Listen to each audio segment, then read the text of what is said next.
Wednesday இன்றைக்கி பாப்பாவுக்கு மதியம் லஞ்சுக்கு முட்டை கிரேவி தான் ரெடி பண்ணி கொடுத்துருந்தேன். முட்டையை உடச்சி ஊற்றி தான் வச்சுருந்தேன். இதுக்கு சைடிஷ்ஷாக அப்பளம் பொரித்து கொடுத்தாச்சு. நாங்கள் முட்டை கிரேவியை பிரேக்ஃபாஸ்ட்டாக சாப்பிட்டுட்டோம். மதியத்துக்கு மோர் தாளிச்சிருந்தேன். அதுக்கு சைடிஷ்ஷாக பாவக்காய் ஃப்ரை பண்ணியிருந்தேன்.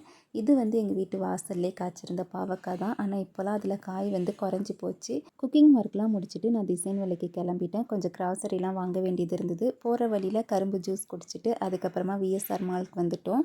இங்கே இருக்க சூப்பர் மார்க்கெட்டில் தான் கொஞ்சம் கிராசரிலாம் வாங்கிட்டு இருந்தேன். எதெல்லாம் தேவைன்ட்டு ஃபஸ்ட்டு வீட்லேயே லிஸ்ட்டு போட்டு வச்சுருந்தேன். அதை எடுத்துகிட்டு தான் வந்திருந்தேன். இதை தவிர எதுவுமே வாங்கக்கூடாதுன்ற முடிவோடு தான் உள்ளே வரும்போது வந்தேன். ஆனால் இங்கே இருக்க திங்ஸ் எல்லாம் பார்த்ததுக்கப்புறமா இதை எடுத்துருக்கலாமோ அதை எடுக்கலாமோ தோண ஆரம்பிச்சிருச்சு. லிஸ்ட்டை தாண்டி ஒரு சில பொருள்லாம் எடுக்க தான் செஞ்சுருந்தேன். எல்லாத்தையும் வாங்கிட்டு பில் போட்டுட்டு வந்தாச்சு. என்னுடைய ஷார்ட்ஸ் ஏற்கனவே பார்த்துருந்தீங்கன்னா தெரியும். நான் மந்த்லிக்கெலாம் கிராசரி வாங்க மாட்டேன்.